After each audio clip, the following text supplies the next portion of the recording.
Welcome, my fellow colleagues, project managers, business professionals everywhere. This is an interview with a founding member of the PMP Exam, Mr. Lee R. Lambert, CEO of Lambert Consulting Group, a founder of the PMP and a PMI Fellow. Lee is a distinguished project management professional and a PMI Fellow with over 54 years of extensive experience in the field. After a dynamic corporate career, Lee has been instrumental in educating over 50,000 professionals from 27 countries in project management since 1984. As one of the founding members of the PMP Exam, Lee's pragmatic approach to project management has earned a stellar reputation. Known as a pragmatic evangelist, Lee's presentations are uniquely effective, blending humor with a profound understanding of project management, making complex concepts accessible and engaging. Welcome, Lee, to our conversation here. Thanks. I'm really glad to be with you, Phil. I've been looking forward to this. Absolutely. Lee, my first question for you today is about your middle initial. What does R stand for, and is there a story behind it? Well, there's not a big story, but it stands for Roy, and everybody thinks my name is Leroy, so I've made a to make it just an R after my first name. But other than that, no, there's nothing. I wish I had some exciting story to tell you about how I got that name, but my parents stuck me with it early on. Lovely, lovely. Lee, let's jump into a question about your professional journey. Who introduced you to this term, project management? Where did you hear about this term for the first time? My first exposure came at Lawrence Livermore Laboratory in Livermore, California, a DOE operated facility. And it turns out that they brought me there from the state of Utah to California, and they needed project managers. And I got the job. I didn't know what the job was, but I knew it was a big increase in pay, and I liked to go to California. So that's how I ended up in the business, sort of a roundabout way. But at that time, I'd really never heard of project management. My education was in engineering, and the word project management really never came up. Interesting. Lee, which of the engineerings was it? A mechanical engineer.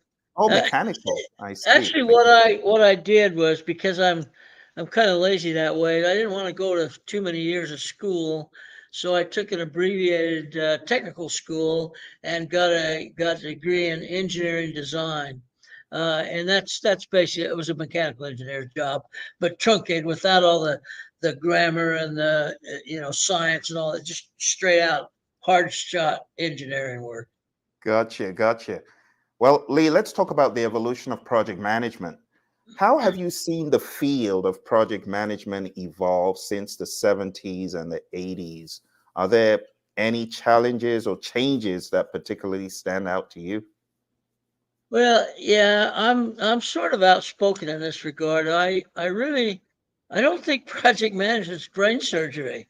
Uh, I really think it fundamentally hasn't changed the process and the concept, but we've come up now with all these new tools to help project managers be more effective. But otherwise, I don't think there's been any big changes. Now, the latest change that I think will have a significant impact is this AI thing.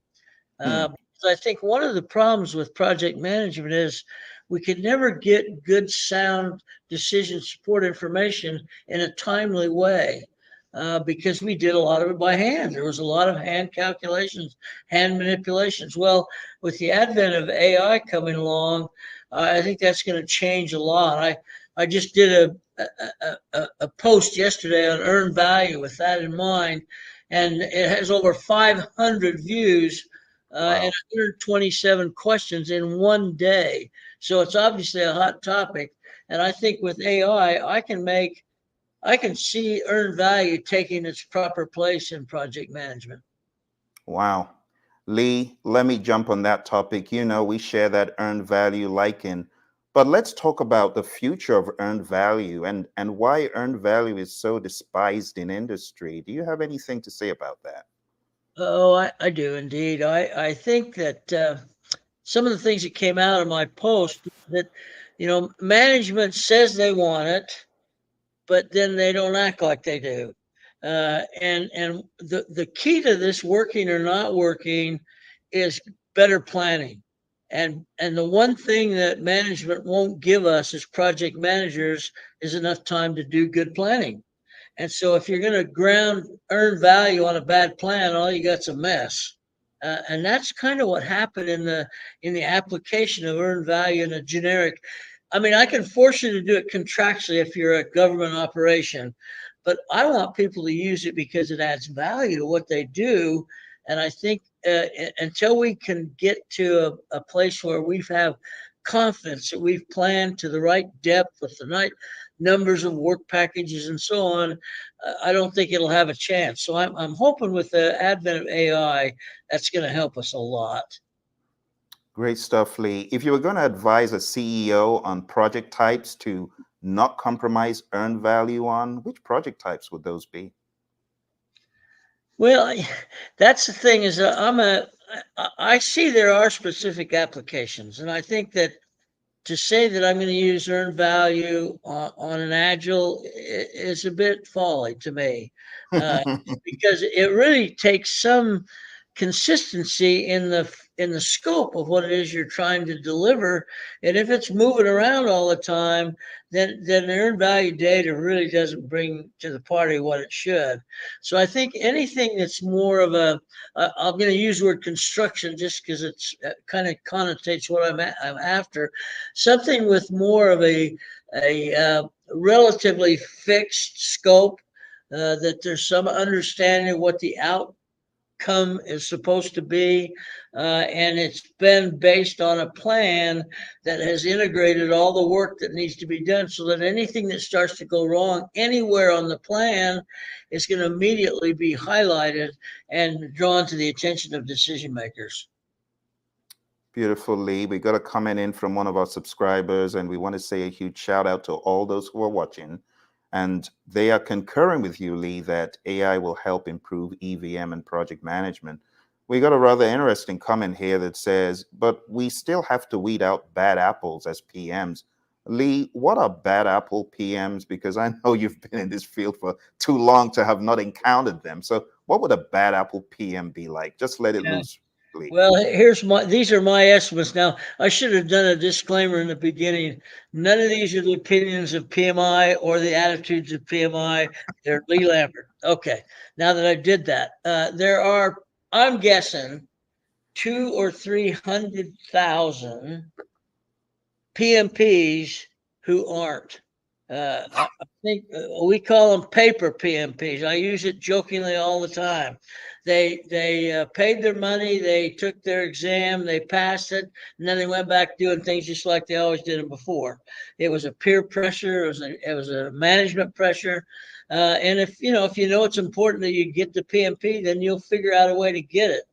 But the thing about a PMP is that they have to be grounded in experience. I personally think that three years of experience is not enough experience to consider myself a PMP. I need to have run projects for a period of time where I've exposed myself to all of the problems they're going to come up, so that I don't get blindsided.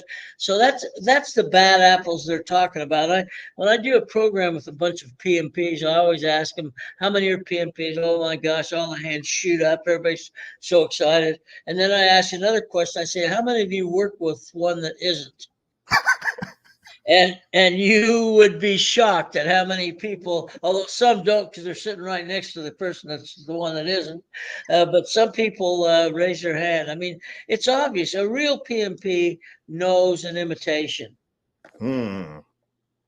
Oh wow! That's a quotable quote right there, Lee. I got to put that on a book somewhere. My goodness, Lee. Based on what you just said, you are the advice guy, right? And I know this from the PMI chapter because you got this great reputation. Help people out, Lee, with this next question. With your extensive experience, what advice would you give to project managers to excel in their careers? Yeah, I do a whole program on this point. I think that the key that I try to make to them is, first of all, start young. focus on what you want to be when you grow up, and then select the experience and education that fits that environment. Now, the problem we have is a lot of people are becoming project managers or trying to. They think it's because of the money. They think they're going to make more money as a project manager. Well, if that's the only reason you're becoming a project manager, good luck. Mm, You have to have a passion for what it is we do. And what it is we do is we deliver. And we mm, do it without body count so that people can do their job and do it well. And if they need advice, you got to remember project managers. One fact, one of the reasons I got into this field is somebody told me once that project managers don't do work. And I was intrigued by that question. So I looked into it. And sure enough, they're right. Project managers don't do work, they get work done through mm, others. mm, That's the way you multiply your value that you contribute, not by individually. You can only do what one person can do. But if you can mm. monitor and mobilize dozens of people, then now where you're making a big benefit to the organization. Wow. I love that, Lee. Lee, based on what you just said, incidentally, we got a chat in, and the chat says, Lee, can you kindly express your thoughts of the statement, these days AI will take away your job? Now, based on what you said about getting work done, what is your perspective on AI taking away the PM's job? Well, I think that whole, I'm going to call it a rumor, Phil. I think that whole rumor was started by people who were nervous that something was going to happen and lose their job, because anybody with reasonable thoughts would understand that because project management is an information based environment, then the more information, the faster and the more accurate I can do. It's not going to replace me. It's going to make me more valuable because of the insights I can provide management. I always tell management, do you want to know if a project's going south after 3 months of a year, or do you want to wait till the end of the year and $5 million overrun? And so the earlier I can give that decision-making information to the decision maker, a lot of project managers think they're the decision makers. Jokes on them. They're not. And so my job is to deliver to the person who is the decision maker what they need to make those decisions. Lovely stuff, Lee. Let's talk about this pivotal point in your career where you were asked to be on a board for the PMP exam. Were you nominated by someone in the PMI leadership, or how did that happen? Yeah, well, the way it happened was that I got a lot of recognition early on. I joined in '78, joined PMI in '78, and I immediately started to write articles for what was then called the PMI Journal, PMI Network. They had two publications, and did the same thing I do now. I expressed my opinion. I thought what should be done and what could be done, and I did that in a fairly consistent way. And those got printed, and suddenly my name got known. Nobody knew who the hell I was. My name got known because, hey, this is the guy's writing these articles, and look at this. I kind of like what he said. So the next thing that happened when I moved to Columbus, Ohio, where I live now, to help start a project management division, they wrote a letter to the CEO saying we'd like to have Lee's time to be one of 5 people focused on creating a new certification process for project management. And we'd like his area of concern to be consulting and R&D. The Mm. division I started was an R&D division, and they said that would be his 2 areas of involvement. And so I went to my CEO at the time and said, this is probably not a bad idea if we're going to call ourselves a project management division. Probably be pretty wise to have somebody participate in that particular activity. So I was able to convince him that that made sense, both from a personal and a professional standpoint. So that's how I got started on it, and then it just evolved. We just had meeting after meeting. I mean, it wasn't a bad spot up in the hills of Western Carolina. It's pretty darn nice, actually. So we'd hold weekend meetings for Well, it took almost 3 years to go live. But there were five of us, one woman and four men, all of whom have passed now except me. And I don't plan on leaving soon. And so I think we were on to something. I think people began to realize if every other profession has a certification approach, why wouldn't? Well, that's because at that time project management was a hobby. It wasn't a Mm, job description. It was what you did in your spare time. And so what PMI did, and that's really one of the things that they set out to do, was create a profession. And they certainly have achieved that without any doubt. wow. Lee, let me ask you, what is the most significant thing you believe the PMP has accomplished in the world? Well, I think it's brought focus to the profession. I think, let's not kid ourselves, people have been doing project management long before PMI came along. It just wasn't a designated profession. So I think it did that. It converted what I call a hobby into a significant profession. When you think about the fact there's 1.5, almost 1.5 million PMPs, I mean, that's really like a drop in the ocean to the number of Mm, project managers there are currently operating in the world. And they're predicting 20 million new ones by the end of the decade are going to be needed. So it's really brought it to the fore of everybody thinking about why are these projects failing? mm, We've got professionals. Projects are failing because it's not about the PMP certification.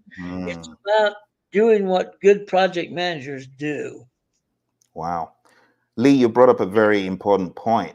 There's such a huge disparity between the 1.5 million you talked about and the rest of the world of PMI as the CAPM, ACP, Discipline Agile, and other certifications. Why do you think there's such a large disparity in those numbers? Well, I think part of that is because when we first started rolling out the PMP, we marketed it as a general certification. In other words, it wasn't a specialty. It was because then the only real specialty was scheduling. There were a lot of scheduling Mm, around back in those days, and they thought that's what project management was. So we didn't want them to focus on any specific area, and that's the way we started to roll it out. Now, as we did that, and as we saw the numbers of the PMP go up, we saw maybe there's a need for specialization. Maybe a person can be a PMP, but really spend most of their time on scheduling, most of the time on risk management.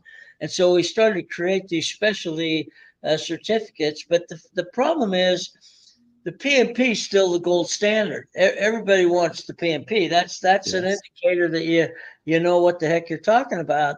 And so only the real specialists are getting the specialty certificates. Like I just congratulated one today that got his scheduling, and I basically told him, I said, it's really a shame we don't have more scheduling professionals because it's an area that I think we do a lousy job on in our Yep. project. I think we do a terrible job. And if we had more specialists, then maybe we could increase the quality of those plans and schedules. And the same with risk. I think risk Yeah. is underutilized just horribly. So I think that we're seeing that. And to point out the again the disparity as you refer to it is that we kind of started late with the CAPM, which is basically like a PMP in training. Really, that's what it amounts to when you think about it.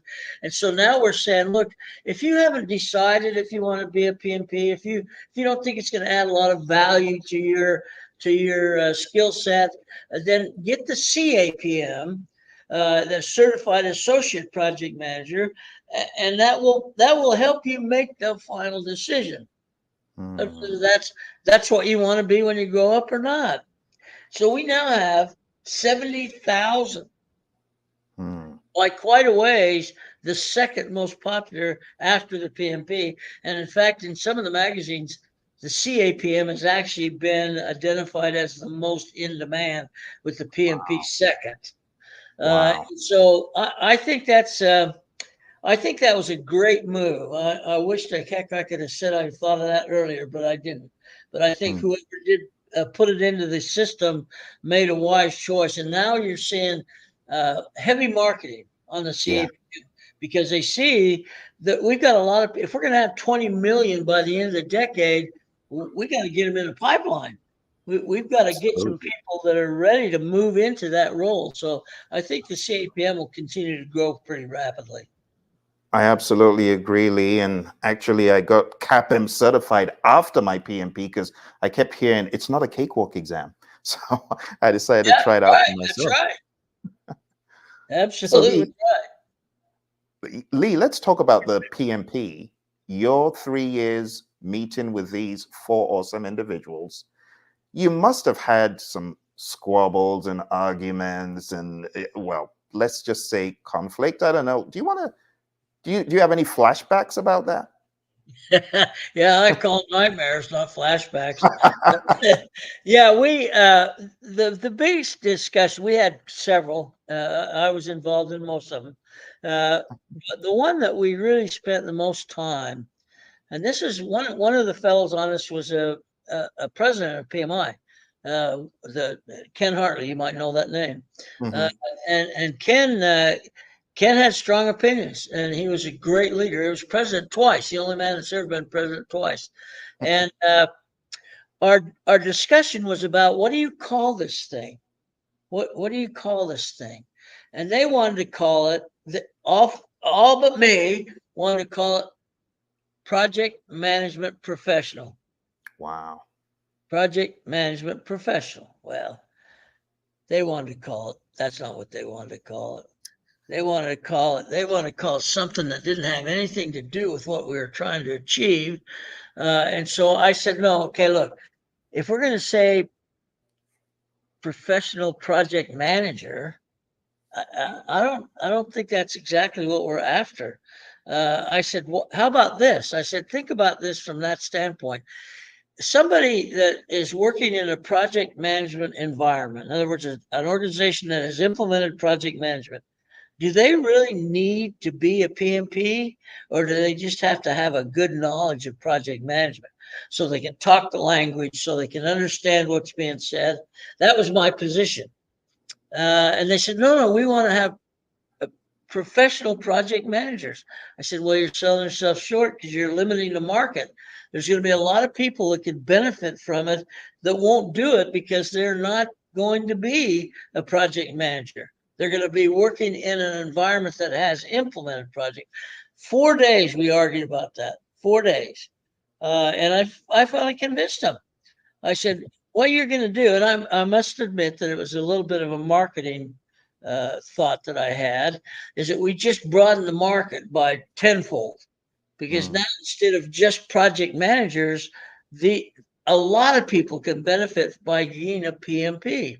And Mm. the best example of that is I sold the Sprint account back when I worked for ESI. And when I sold the Sprint account, that was my reasoning. I said, let's just not train your project managers.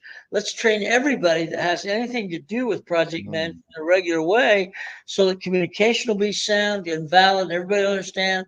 So they finally decided to do that.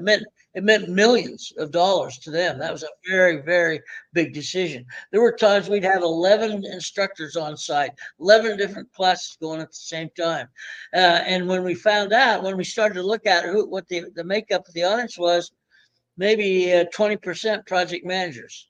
Everybody else was project support people.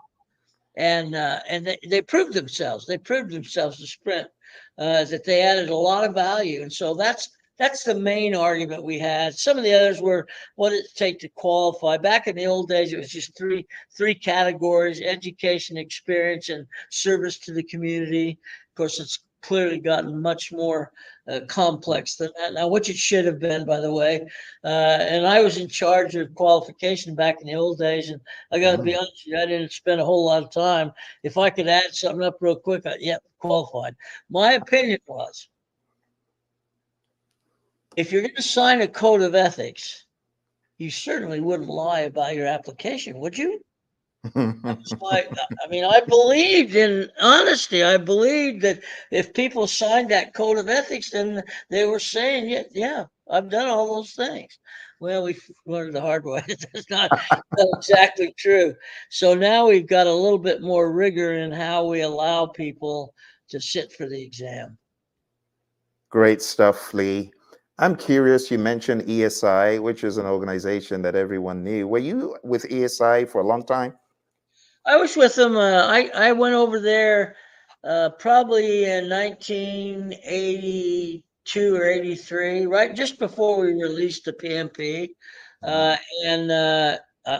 and by then I was pretty much into training, and I decided, well, that's the kind of place I want to be. They're selling project management training to corporations all over the world. They linked up with George Washington, which is very smart, so that you could do 7 courses and get a master's certificate from George Washington in project management. So it had the marketing. I had fun. They were the more people they could get in the room, that the more they put in, and they've been sold about 3 times since then, uh, and each one that sells them makes less money. Oh Uh, dear. they started. They just hit the timing right. It was Carl Pritchard. Now you may know Carl. I know, Carl Carl. Pritchard and I used to call those the pig trough days, because it didn't matter what class you threw in the trough, the pigs would come eat it. And so we he and I used to have a lot of fun Oh my with gosh. the pig trough days. And well, the only argument we ever had was who was number one or number two. And of course, I disagreed with his choice. He did with mine.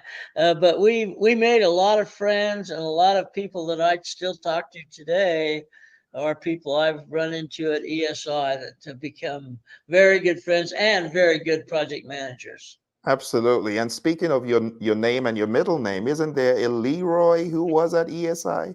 Yeah, Leroy Ward's the guy who hired me. I had to interview with Leroy, and I told my wife at the time after the interview, I don't think I want to work for this guy. I don't like him. And she said, "Well, don't you think that's a little bit of snap judgment?" I said, "I don't know. There's just something about him." So she talked me out of that, and I went to work for him. And he was without any question the greatest manager I've ever worked for. Just an unbelievable guy, very smart, very recognizing you got to give people freedom to become who they need to become. And then, of course, when ESI started being acquired, he was ahead of it for a little while, and then I think his mom got sick, and he moved to New Mm, York. And it's funny that you brought his name up, because I was just thinking about him the other day. mm, I used to see him once in a while at PMI events, and he writes a little bit, but I haven't seen him. So now I'm worried. I yeah. wish I'd have checked it out.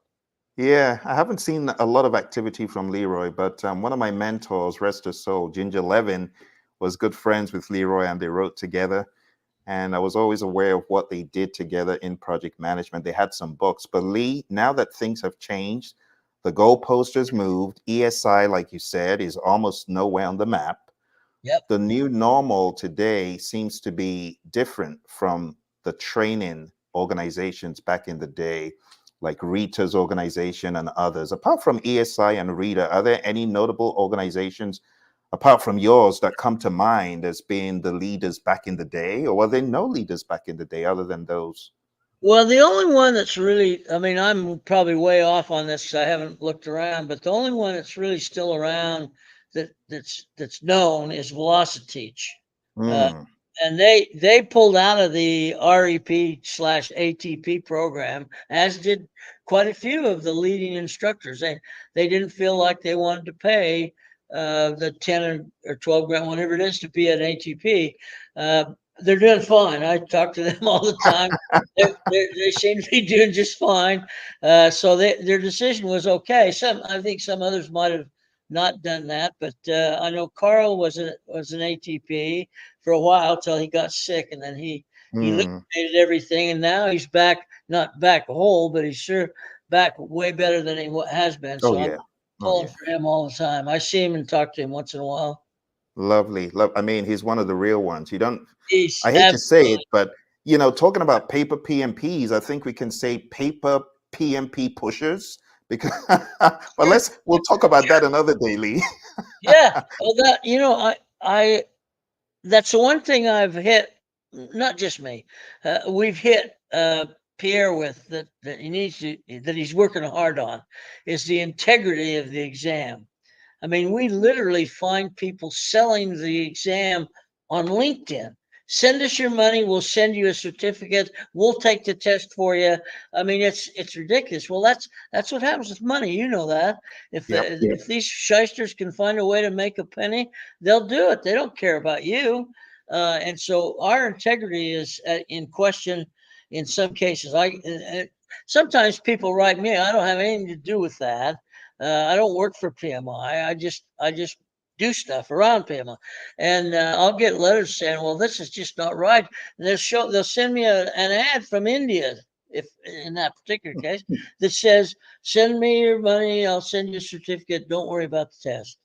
And well, so PMI used to not, they used to ignore that. Say, well, you're going to get some of that. They don't ignore it anymore. I think Pierre's made it pretty clear that if he's going to stand tall on the PMP, he's going to know he's standing on a sound foundation. I love that, and definitely continue along those lines that you mentioned. The REP program, honestly, great program, REP program. Transparency, a lot of collaboration.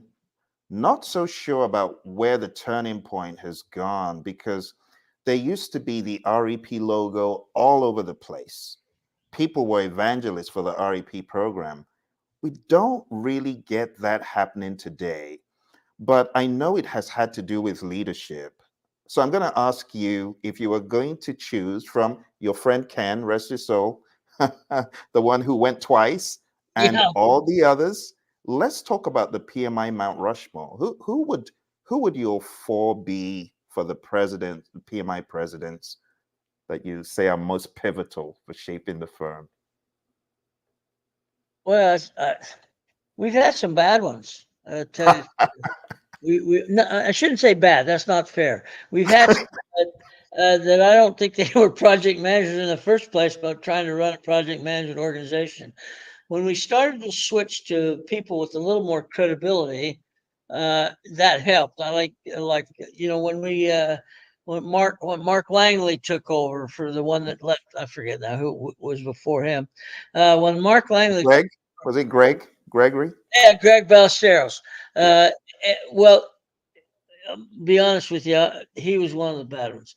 And so if you look at Mark Langley, he's a finance guy, but he Yes. really, for one thing, he had Ken Hartley's ear. They were good friends, and I think Mm, Ken had a big impact on how PMI as an organization. You got to remember, PMI was all volunteer in the early days. Not even so early. Even the top dog, somebody like Pierre, would have been a volunteer back in those days.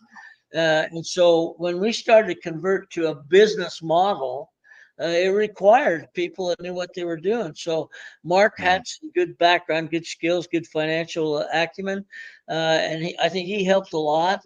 And Sunil, bless his heart, I love Sunil. He's a great guy. He just wasn't the right fit at the time. Now maybe later he would have been, but at the time he tried to become a profit making business too soon. He wanted to sell stuff, uh, mm. and that rubs people the wrong way. And I told Pierre this. It's been a challenge we've lived up to for years. Is all PMI cares about is money.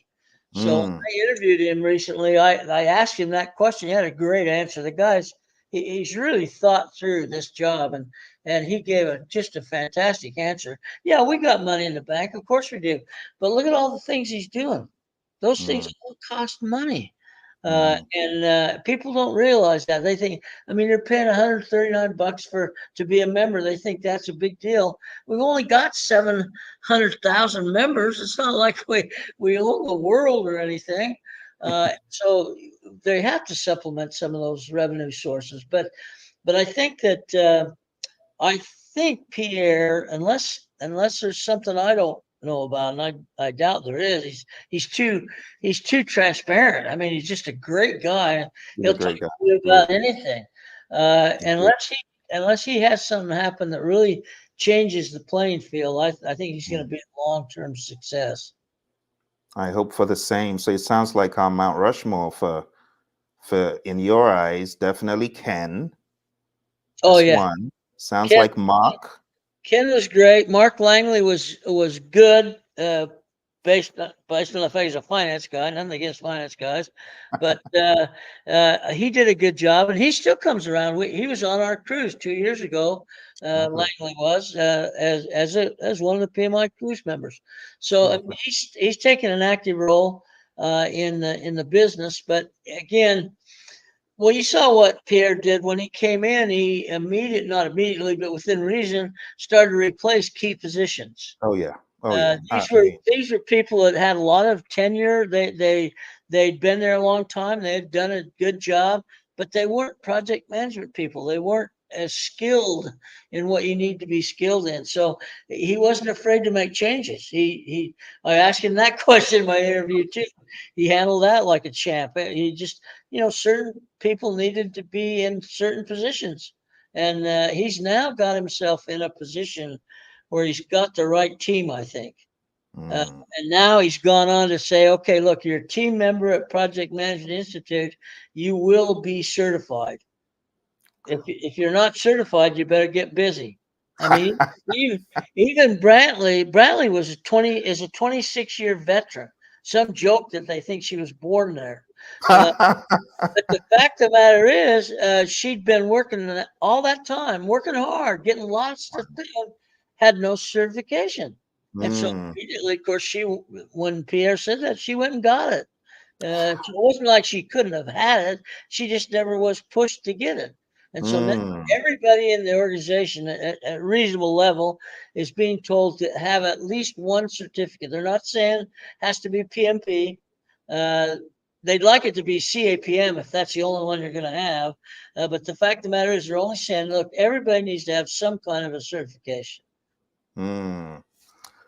I can tell you, Lee, I was just so excited and over the moon when I somehow got to the PMI page of leaders. I'm like, what happened here? What magic? What magic happened? Yeah, no, that's right. Lee, we got a question here. It says, what are your thoughts on the disconnect with academia and industry when it comes to project management or earned value management? Will AI help connect academia and industry in the near future? I'll let you answer that, Lee. Yeah, let me look around, see if I can find my soapbox. Uh, this is a very critical. If I start to talk about a pipeline that needs 20 million new people, if we don't link integrated with academia, they're not going to be there. They're not going to be there when we need them. Now, this movement started. I'm working with some universities. Others are working with universities who are integrating project management into their engineering curriculum, so that now it's not just something you mentioned a couple times in a quarterly lecture. Now they're actually giving learning opportunities, and in some organizations, they're actually encouraging graduates of their program to sit for the CAPM as soon as they graduate. And so they're trying to understand. So I don't even remember this, but somebody told me that we used to have a real tight link. Everybody that I worked with back in the old days, in the 70s and 80s, were academia, were professors. Uh, Most of the key people were professors, engineering professors in most cases. But then all of a sudden, for some reason, that got disconnected, and we went back to individuals. Let's work with individuals. And so now we're trying to reconstruct that relationship. I just did a thing with Morgan State, uh, an article for a magazine that they have that really pointed out the needs, but basically this question that's been asked here, what we need to do, and they're going to bring me in to do a lecture for their engineering group in the next few months. But so I think people are thinking about it. I know Pierre's thinking about it because we talked about it. And so I think we're going to have to do that. We're not going to be able to satisfy the need for project managers all through PMI. And I think that's another reason Pierre is trying to expand to where he's collaborating more with IPMA and APA Hmm. and the other project management organizations to get everybody moving in the right direction. Yeah, great And stuff. project management, I gotta say, this I'm a big supporter of earned value. Maybe that's because I learned it from GE and they did things right back in those days. But I think if people would wake up and realize that if I plan like I'm supposed to plan, using earned value is a piece of cake. Mm. Thank you, Lee. I've got a question based on what you just mentioned. We've had this conversation, but let's go ahead and give him his flowers. He's gone, but the great Jack Welch. Let's talk about your stay at GE. What was the main, if you're going to give it three major things that you learned or that bettered your career from your time at GE, what would they be? First off, I learned that all the engineering education I got was not wasted. Mm. Engineers think like project managers should think in most cases. So learned that right away. I learned that I was not what would be deemed a good engineer. I didn't have that passion for engineering. I did have the passion for people. I'm a people guy, and so I learned that when somebody who has passion runs into someone who's willing to let go and let them express their passion, there's really no limit to what you can do. So I moved to this organization in Sunnyvale from a more staid GE group in Pleasanton, California, and met a guy named Tom Brownell. He was going to be my manager. And I started to tell him my old boss and I didn't see eye to eye. Let's put it that way. And so I started to tell him, why am I down here in Sunnyvale looking for a job? Here's what he said to me: I don't care. He said, I don't care why you're coming here. I only care that you want to be here and that I'm Mm. going to allow you to do what you need to do to be successful. I've never he's the greatest teacher I've ever had from that standpoint. People Wow. people will grow if you let them. Mm. So from that, I said, well, what can I do that's not engineering? He said, well, we got this earned value thing that just came in and we need trainers. And that's basically how I got to train. I learned from a company called Decision Planning Corporation, which at that time was all former Air Force guys. They were Wow. doing consulting, making a buttload of money. And so I learned from the best. Wow. And from that point on, I just carried it forward. And I certainly didn't teach all earned value by any stretch of the imagination, but it was a segue into the training world.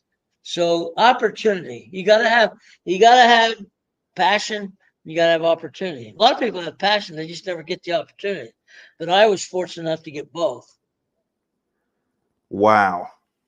That is so interesting to hear, Lee. I got a feedback for you about your perspective on people getting certified. This is from Delita, one of my mentees, ACP, talking about the channels that PMI has made available. She took advantage of the Agile Certified Practitioner. She says, I like your perspective on that everyone should be certified if they're in a certain role. I see that in my field today. Not anyone not certified has to get certified and basically reapply for their jobs. It may seem unfortunate for some, but I think it's important. So I think what Pierre did is amazing. I got really excited just seeing the. I wondered, was there a magic wand and everyone just became PMPs, or what happened? So that was really interesting. We got another feedback lead. This is an awesome discussion. Thank you, Deirdre. And let's move on to another question I have for you. This is a more trivial question. Ice cream or yogurt, Lee? Oh, ice cream for me. Okay, let's talk about colors that you like. Which color do you find most calming or energizing? Uh, I'm a blue guy. Nice, nice. Okay. Be careful with this one. Some people might take offense. Do you have a favorite football team? Yeah, I do, and they probably will. Oakland Raiders. Well, Las Vegas Raiders now. They're not the real Raiders anymore. I Okay, I was a sports writer in California covering the Raiders uh, really? for a major daily, and I've had some. I had LaMonica and Bolitnikoff and Art Toms, you name it, at my house for a party. Wow. They destroyed my house and became friends as a result. So I've always been faithful to the Raiders. I think that was a good answer. Okay, let's talk about another one. Lee, do you enjoy listening to music? And if so, which kind of music do you listen to? I do. I'm a country western guy. The, Ah, the beauty about country western is the lyrics actually say something. that's true. Yeah, Hmm. I really do like the lyrics of country music. Makes sense. Where's your cowboy hat? You don't wear it a lot these days. No, I don't. I have a special hat they gave me in Calgary at the Stampede when I was a keynote up there. They do what they call a white hat ceremony. So I've got that. I still wear that occasionally. If I go to Calgary, I always wear it. Okay, this is another fun one. If you could have dinner with any historical figure, who would it be and why? Mm. Mm. Who would it be and why? It'd probably be a football coach, but I'm not sure which one. I mean, even I hate to say it, but the Ohio State guy that I liked is gone now. He's an announcer now.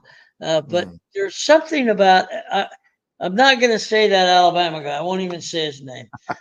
But the beauty of those coaches, and I learned this a long time ago from coaches. The key element of coaching a team is to getting all the players to buy in to mm, what you're selling.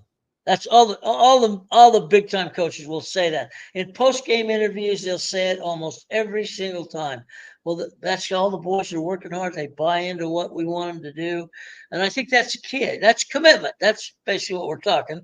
And so I've developed some high performance teams that actually PMI wrote one up in a magazine, called it a miracle project, mm, where it developed a high performance team that got 3 years worth of work done in 18 months. mm, You can do it, but you've got to get commitment. You got to get buy-in to mm. what they do. Right now, a lot of people are still just focused on getting the job done, getting my paycheck. That's where their focus is. Okay, baby needs shoes. Got a Mercedes payment. So why are you working so hard? Well, because I need money. Well, if that's your motivating factor, I mean, you'd be successful, but you're never gonna be a real pro. Speaking of money, Lee, your statement, I want all the money to Jack in that fateful company where you did the diabetes instrument project. Could you discuss the diabetes instrument project you worked on and just tell us if there were any key lessons learned that you'd like our people to take away? Yeah, the lesson learned there is you can overcome bad leadership. The guy who was running that company at the time was a former DuPont guy, six Mm, foot eight, 350 pounds, hated people. Nobody ever saw him. Nobody ever saw Jack. If you saw Jack, he was probably because he was firing you. He didn't like to mess with people, and so I learned that I had to be the buffer mm, between the perception of what Jack was. And by the way, the guy was brilliant, brilliant. mm, He just hated people. And so when I'd have to be the buffer to try to communicate. So everybody came to me complaining about Jack, and so you have to get by that to where you have to understand you still got a job to do. I mean, you can spend all day bitching about something, but at the end of the day, you still got a job to do. So why not do it and have fun and enjoy it? Uh, we did miracles. We did things that nobody ever heard of to get that thing done in that amount of time. And it was a $1 billion company. And when it was over, 3 years later, they were acquired by Roche Labs for 11 billion. So Wow. it was profitable, no doubt about that. And by the way, I still use it today. I use that meter. That same meter that I ran the project for, that's what I use. It gave me diabetes, I think. Yeah, I actually did check that out on Amazon. It's on sale. What's it called again? AccuCheck. Yes, I could check out. I could. I'm like, wow, it's so Yeah, you've left a long-lasting it, impression in it's that industry. morphed. It's morphed, obviously, in physical size and configuration two or three times, but it's Mm. still the same meter that we designed. Good stuff. Like we're winding down now, Lee. So let's talk about the future of project management tools. People are very tool crazy, and I'm curious to know as project management tools increasingly incorporate AI and machine learning, what fundamental changes, if any, do you anticipate in the way projects are managed over the next decade? Well, I think the key is going to be, are people willing to learn how to take advantage of the tools? I think the problem we have in project management, I've seen it for sure, is that everybody gravitates to the new shiny thing. Hmm. Uh, they're gravitating that way for one reason, that is they think it's going to make their job easier. Hmm. And eventually it may. But when you have a new tool that starts to be used, that's work. You have to work to understand how to capitalize on it, how to use it, how to get the most out of it. Once you've learned all that, then yes, it's going to make your job easier. Nobody's willing to make that front end investment. They'll start working and say, "Well, this is a lot harder than I thought it was. I'm going back to the old way," and you start to see that sort of lack of commitment. I'm that way when it first came to Microsoft Project, when it first came out. I just couldn't invest my time in learning Hmm. how to operate Microsoft Project. Uh, but yet, the first person I hired in that job that we did in 18 months, the very first person I hired was a Microsoft Project expert Oh, brilliant. because I was smart enough to know I can't do what I need to do without this guy. Now, Hmm. fortunately, he didn't know how important he was because I didn't have to pay him that. But the fact of the matter was, I had him collecting status. I had him inputting status, projecting Wow. into the future. I mean, he was the key guy. And I Wow. bet to this day, I could go back and interview a lot of, they'd have no idea he was so critical to that project. Wow. And you really hit the nail on the head, Lee, because a lot of leaders, they feel, oh, I don't know this, I'm just not going to use it. But great leadership is bringing in people to complement one's skills. And you have a lot of PMs these days, they're kind of scared that they have to be the person who knows it all. I'm curious to know if you had the opportunity of choosing three knowledge areas out of the 10: integration, scope, schedule, cost, quality, resources, communications, risk, procurement, and stakeholder. Are there three that you would say are your, I'm stranded on an island with three knowledge areas? It's got to be. Which ones would those be? Yeah, I think I can say that.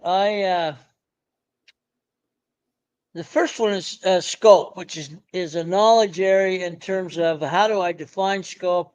This draws me into work breakdown structures and work packages and so on. Scope, that's number one. Hmm. If you don't do scope right, it doesn't matter how many damn tools you have. Okay, so I'm going to get scope right.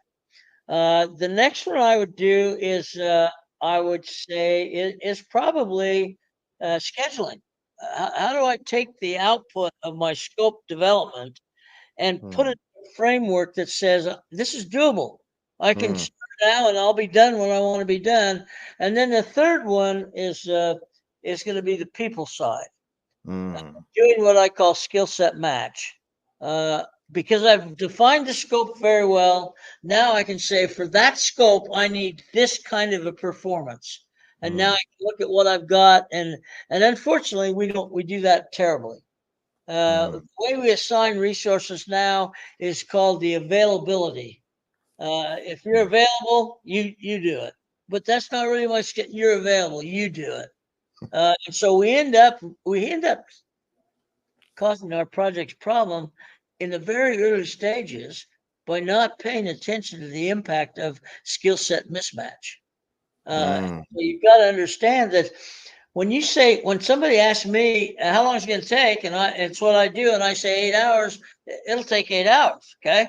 But if you ask somebody else that's never done it before, only done half of it, he might say 8 hours also, but it's going to take him 16. Hmm. Why would you put 8 in the plan then? If it's going to, and then it gets worse because now that same guy is doing maintenance 30% of his time, and he's on 2 other projects, and so he really only has 10% for your job. So now instead of 8 hours, it's like 8 weeks. Uh, we, it's all planning. We do a terrible job of planning, and you know why they say, "Well, why would I plan? You just can't change." Oh dear. It's hilarious. Lee, we've had such a blast so far. The final question is about remote work, the influence of remote work. We see a lot of people working remotely these days. It's been accepted, it's been adopted. What strategies do you think project managers should implement to maintain team cohesion and productivity, just like you did on the AccuCheck project, only that now you don't have them all in the building? Imagine if you had a dispersed team on the AccuCheck project. How would you have done this with remote work? I think that the way I would do it, I've never been in that position, as you say, but what I would do is I happen to think remote work is a great thing. Uh, if you have committed, responsible people, Mm, because if you're not committed, you're not responsible, you'll just waste away time, remote location, make it appear that you're doing stuff that you're not. So it has to be committed people. Once you have that, what I found, even through the pandemic, I found I was doing more work at home than I would have ever done in an office place because you got no limit on hours, you got nobody bugging you. So I think remote work is a great idea. However, there's nothing that replaces people to people.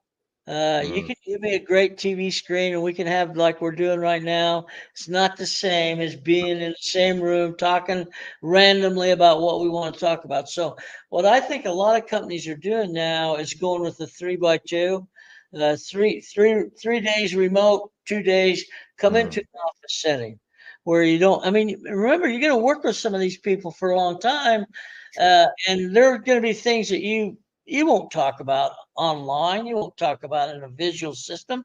And so I think the 3x2 is a good way to go. My son-in-law is a big shot at a bank, and he hasn't been into his office for over 2 years. Wow. And they just started recently saying we're thinking we're bringing back some people back, and I don't think he'll be going back. He is, and his wife, my daughter, she'll tell me he does 2 or 3, 4 hours more work every day than he did when he was going in the office. And it's just the freedom to do what you need, what you think needs to be done. So, and there's a lot of trust Mm, involved. mm. Lee, it's been a pleasure. I've got two more questions for you. Do you have a favorite movie or TV show that you could watch over and over again? Yeah, I do. I was trying to think today. What? Probably Hawaii 5-0. Oh my, those were the days, weren't they? Yeah. Well, it's on syndication now. My grandson who lives here with me, he'll sit down and watch 6 or 8 of them in a row. Oh my, And those were the I mean, days. they're beautiful scenery. There's good plots. A little too much killing for me, uh, but overall, it's a great show. So I enjoy it. I Lovely. use TV for entertainment, really. Awesome. And Lee, the final question today is when you have free time, what's your go-to activity or hobby, if any? Uh, I'm asked that question all the time, and I really don't have one. My go to is think of something else that hasn't been done yet, and write about it. I mean, I love to write. I love to cause people to ask questions uh, because they're learning at that time. So I don't have a day. Like I start my work at 5 in the morning and I'll wrap up about 7 or 8 tonight. And Wow. basically I'm sitting here at this computer thinking about things I should be doing, thinking about things I could write about. Uh, I like to post a lot, as you know. And the reason I post is not to show how smart I am, show people how dumb they are. That they they should be thinking about these things. So I write in a way that just introduces a topic that causes people to wonder. And that's pretty much what I do. I don't work. No, everybody knows I don't work. When it comes to work, never been in my vocabulary. Wow. Because I don't see any of this as work. I see this as Nope. fun. I love it. I love it. Well, Lee, thank you for all that you do for the PMI, doing the ambassador work that has been a very expensive hobby. It's a very expensive hobby because it's taken a toll on life and stuff, but you've done very well. You're handling it. I want to be like you when I grow up, and I'm really grateful for you sharing your time. This is an honor. It's been a long time coming, and I've been following your posts for a very long time, seeing you sporting your cowboy hat, getting all those emails from PMI Phoenix. You're coming up to PMI Phoenix this year, right? October. Yep. October. Well, it will be a pleasure. I'll make sure I'm there to welcome you and see you in action. What are you going to be speaking about?